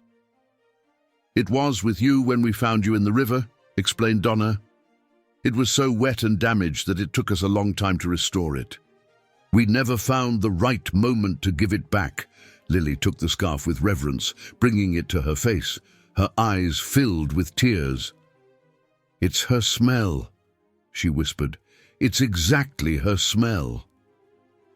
That night, after Lily went to sleep, her mother's scarf carefully folded under her pillow, the adults gathered on the porch. Donna served chamomile tea while they shared their impressions of the day. "She's dealing with all this better than any of us," observed Ron. "It's because she has Claire's heart," replied Iris, "that ability to see beauty even in the most difficult moments." A gentle wind swayed the flowers in the garden, bringing with it the perfume of the night-blooming jasmine that Donna cultivated. In Lily's room, the necklace with the musical note pendant shone under the moonlight, as if it also kept the secret of that special night. The secret of how love can survive any storm, of how music can heal the deepest wounds, of how a little girl could teach so many adults the true meaning of forgiveness and new beginnings. The end of October brought with it a surprise to Willow Creek, a series of benefit concerts at the Municipal Conservatory.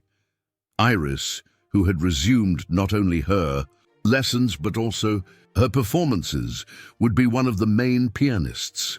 The news that no one expected, however, was that Lily would make her first public performance, playing a duet with her aunt. At the Miller's house, rehearsals took place every afternoon. The sound of the piano filled the house, mixing with the aroma of the beignets that Donna prepared, a tradition that began when she realized that Lily played better after a special snack.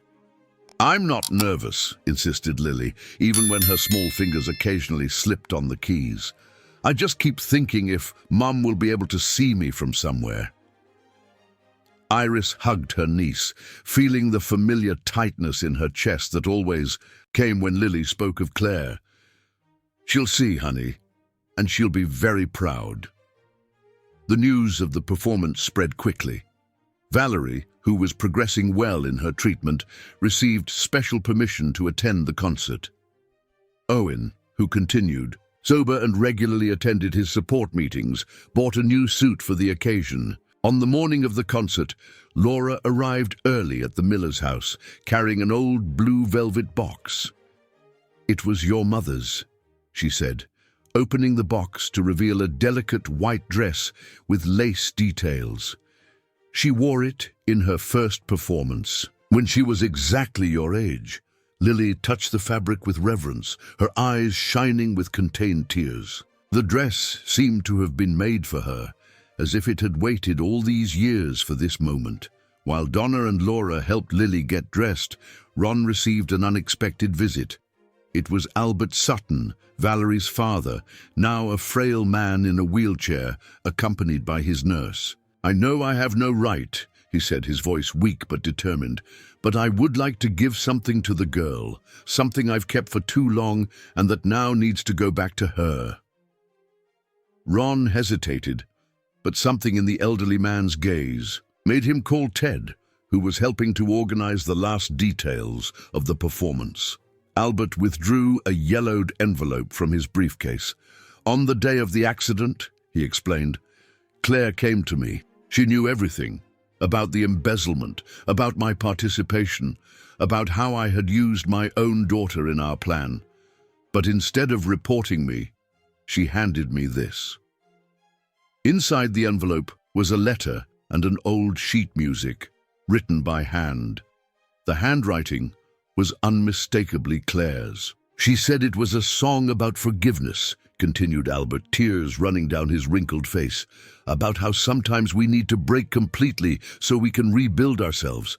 I should have given this sooner, but the shame, the guilt." Ted opened the sheet music with trembling hands. The title was simple, "New Beginning in B minor." "My daughter is healing," said Albert, his voice breaking. "And part of that healing came through the music that your niece shared with her. Maybe it's time for this music to finally be played." At the conservatory, the concert hall was packed. Entire families had come to watch the performance, drawn by the story of the little pianist who had survived a tragedy and found her voice through music. Backstage, Lily adjusted the necklace with the musical note pendant, now accompanied by the brooch that had belonged to her mother. The white dress fell perfectly, as if Claire had sewn each stitch thinking of this moment. "I brought something for you to see," said Ted, approaching with the sheet music that Albert had handed over.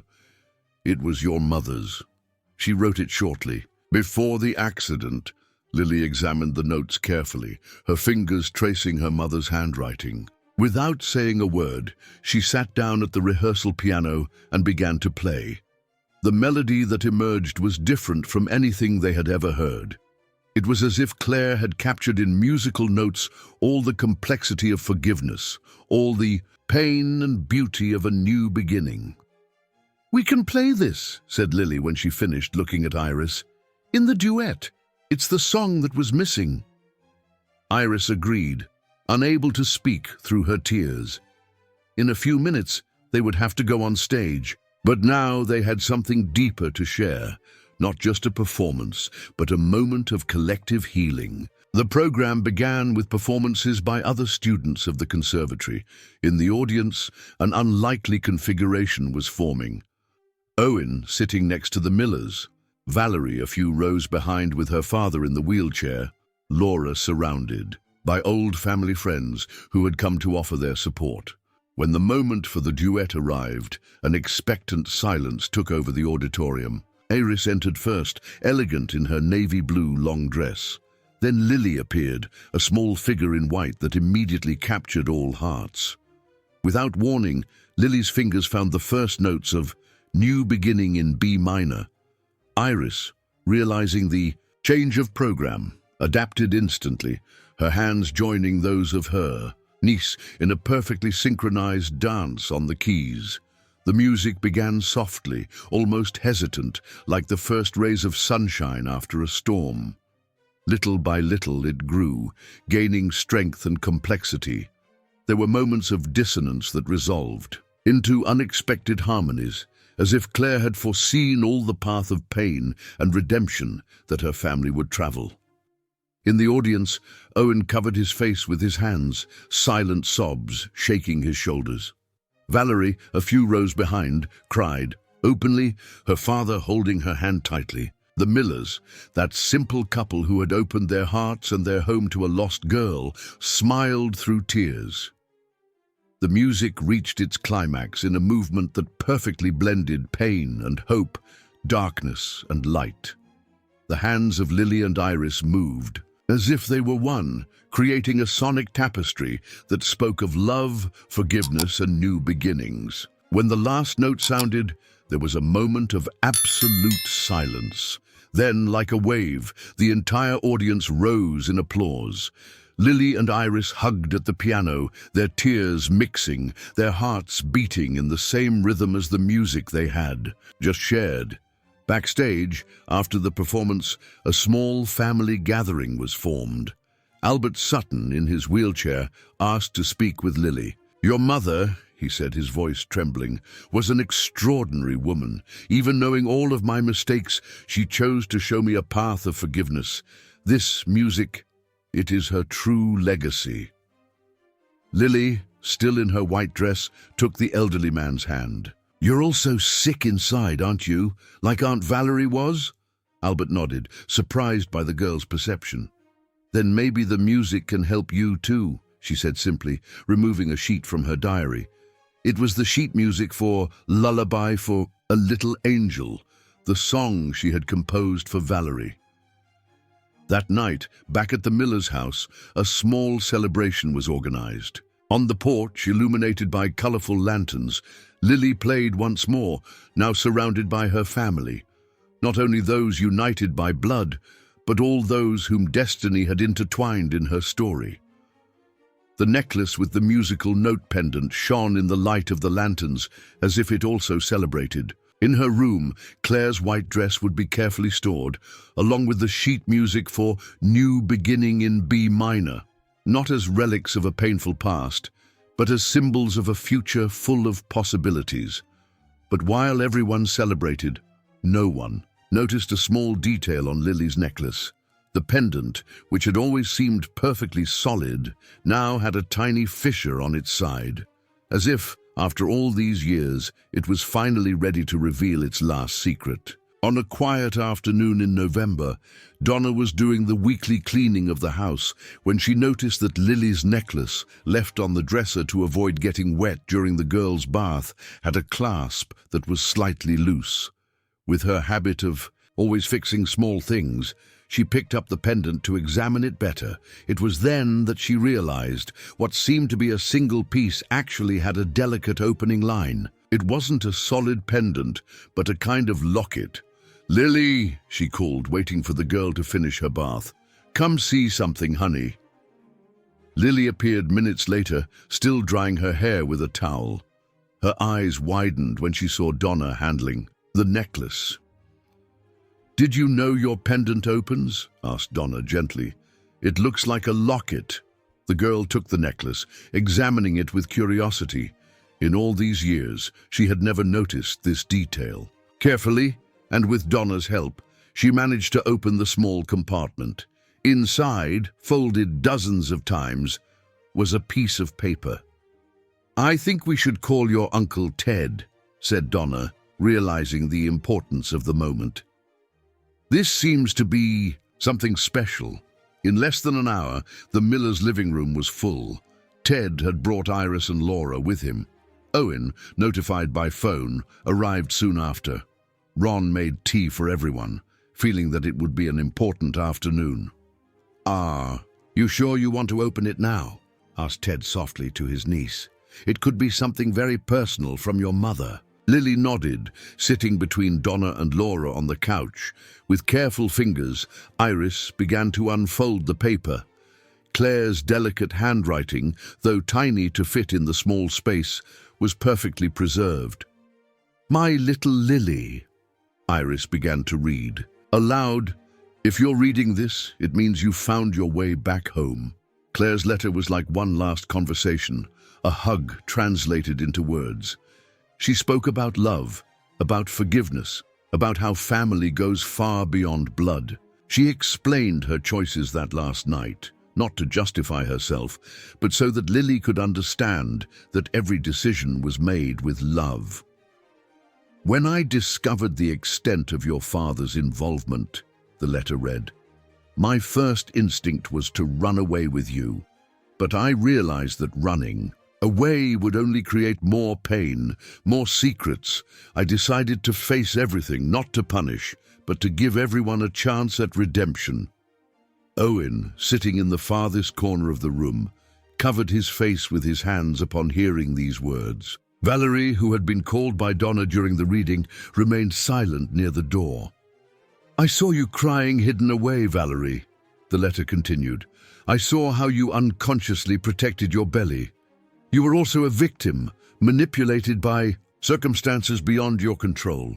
If you're hearing this now, I hope you found peace." Iris's voice trembled slightly as she read the part directed to her and Ted. "My brother, you've always been my safe haven. Continue being that for Lily, and allow yourself to be happy. Iris loves you more than you realize."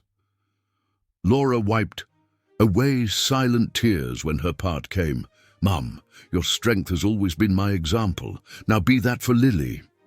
The letter continued, thanking the Millers, angels disguised as ordinary people, for protecting and loving Lily when she couldn't. It spoke about music, about how each person has their own melody, about how sometimes we need to go through moments of dissonance to find harmony. "And for you, my Lily," the last part was addressed directly to the girl, "keep playing, keep forgiving, keep loving.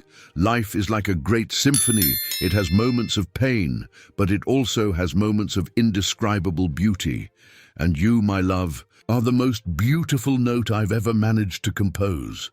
When Iris finished reading, a silence charged with emotion filled the room. Lily held the necklace close to her chest, silent tears running down her face. She was the one who broke the silence. "Can I play something?" she asked, turning to the piano. "The music Mom taught me in a dream." Everyone nodded, unable to speak. Lily sat down at the piano and began to play. The melody was simple but deeply emotional, a song about love, forgiveness, and new beginnings. Owen got up from his corner and for the first time since he had arrived, approached Valerie. Without words, he offered her a tissue to dry her tears. It was a small gesture, but it carried the weight of years of shared guilt and regret. Donna went to the kitchen and returned with a tray of freshly baked cookies, Lily's favorites. It was her way of bringing comfort, of showing that even in the most emotional moments, life continues with its little rituals of love. Ron opened the windows, letting in the soft afternoon breeze. In the garden, his night-blooming jasmine began to open, its fragrance mingling with the notes that Lily played. Ted and Iris were sitting together on the sofa, their hands intertwined, discreetly, a habit they had developed in recent months, since they began to rebuild their own relationship. Laura watched everything with teary eyes, thinking about how her daughter, even absent, had found a way to unite everyone again, to transform a tragedy into a story of redemption. Lily's music ended softly, like a whisper. For a moment, no one moved, as if they feared breaking the magic of that instant. "You know what else I miss most about her?" Lily asked suddenly, still sitting at the piano.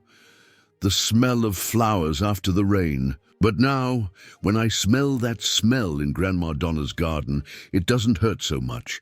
It's like she's hugging me through the perfume of the flowers." Valerie took a step forward, hesitant. "Lily, do you think your mom really forgave us? All of us?" The girl smiled, that smile that was so like Claire's. "Do so smart too soon." "She didn't need to write that in a letter, Aunt Valerie. She showed it through the music, the last music she wrote, remember? It was all about forgiveness." "New beginning in B minor," Iris murmured. "It wasn't just a song about forgiving others. It was about forgiving ourselves too," Owen completed, his voice hoarse with emotion. The sun began to set over Willow Creek, painting the sky in shades of pink and gold. At the piano, Lily began to play again, this time New Beginning in B minor. Her little hands moved confidently over the keys as if Claire was guiding each note. And perhaps she was, Layla thought, watching her granddaughter play, not as a ghost or a supernatural presence, but through the love she had left in each person in that room, through the music that continued to echo, passing from generation to generation, transforming pain into beauty. The necklace with the musical note pendant now rested on the piano, its secret message finally revealed. It was no longer a symbol of loss, but a reminder that love, when true, always finds a way to be heard, whether through words written on tiny paper or through musical notes played by small but courageous hands. A year had passed since the discovery of the letter in the necklace. Summer was arriving in Willow Creek, bringing with it the fragrance of flowers from the miller's garden, now even more exuberant thanks to the care of Donna and her newest helper, Valerie, who, after completing her treatment, found in gardening a form of therapy. The house had undergone small but significant changes. The room that Lily shared with her friends from the Guiding Star Orphanage gained a new coat of paint in shades of light blue, chosen by the girl herself because it reminded her of the sky on a particularly happy day. The piano, a joint gift from Ted and Iris, now occupied a prominent place in the living room, its keys rarely silent. On that Saturday morning, a different kind of excitement filled the air. It was the day of the final hearing that would officially decide the shared custody of Lily. The Millers would continue to be her primary guardians, but now Owen, after proving his recovery and stability, would also have legal rights as a father. "Are you nervous?" Donna asked, helping Lily adjust the ribbon of her blue dress, the same shade as the room, a deliberate choice by the girl. "No," Lily replied with a serene smile. "It's just making official what's already true in our hearts." "Isn't it?" Donna hugged the girl, once again marveling at her wisdom that seemed to come from another place, from other lives. At 8 years old, Lily had become a little source of light for everyone around her. The courtroom was full that morning. In addition to the immediate family, several familiar faces occupied the benches. Albert Sutton, now weaker, but with clearer eyes, free from the weight of the guilt he had carried for so long. Teacher Sarah Johnson, the former student of Iris who had become an assistant teacher at the Willow Creek Municipal Conservatory of Music. Even some children from the guiding Star Orphanage, accompanied by Eleanor Baker. When the judge began to read the decision, a respectful silence took over the room. The formal words of the legal document, however, barely managed to capture the true story of transformation and healing that had taken place over the past year. And so, the judge concluded, considering the best interest of the minor and the extraordinary example of cooperation between all parties involved, I grant shared custody under the terms agreed upon. Discreet applause filled the room. Lily, sitting between Donna and Owen, held the necklace with the musical note pendant, her talisman, her connection with Claire. The celebration that followed took place in the Miller's Garden, now expanded with a small gazebo where the music lessons that Lily had begun to give to other children in the neighborhood took place. Under the soft lights of colored lanterns, family and friends gathered to celebrate not only the court decision, but the entire journey traveled. "I have a surprise," Iris announced, drawing everyone's attention.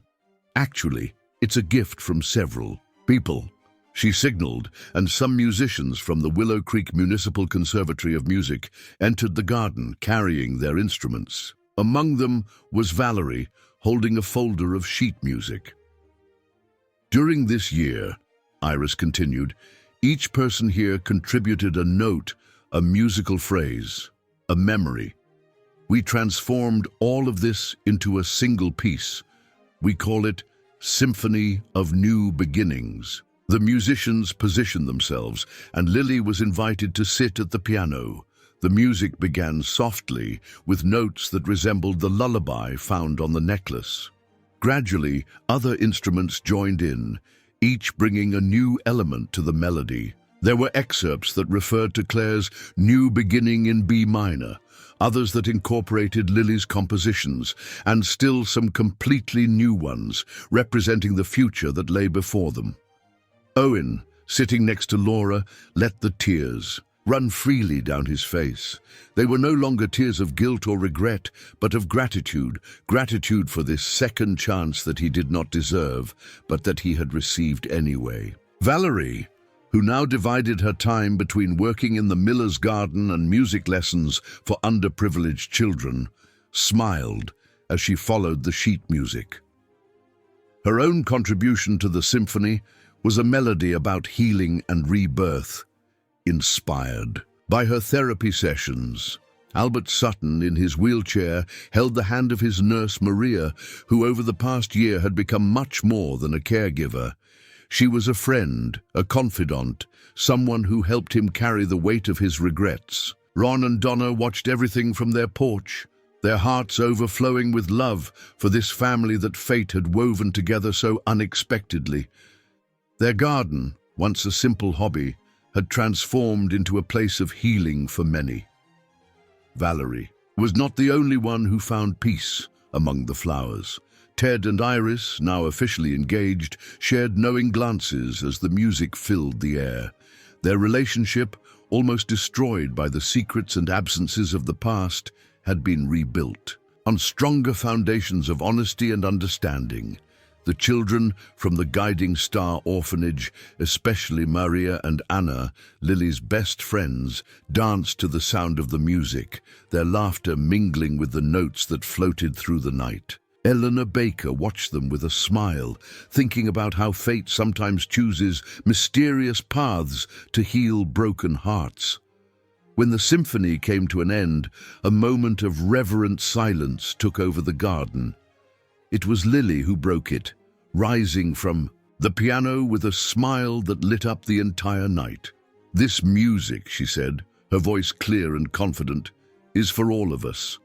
For Grandma Donna and Grandpa Ron, who gave me a home when I was lost. For Dad, who is learning to be a father again. For Aunt Valerie, who is planting new flowers in place of old sorrows," she continued, looking at each person present. "For Aunt Iris and Uncle Ted, who taught me that love is patient.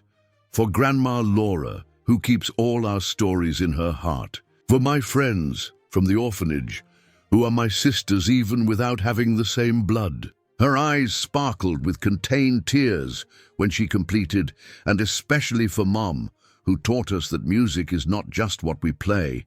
It is also what we feel, what we forgive, what we build together."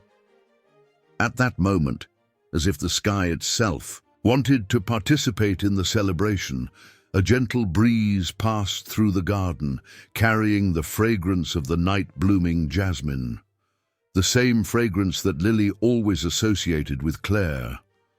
"Look!" exclaimed Maria, pointing to the sky. A shooting star cut across the firmament, leaving a bright trail.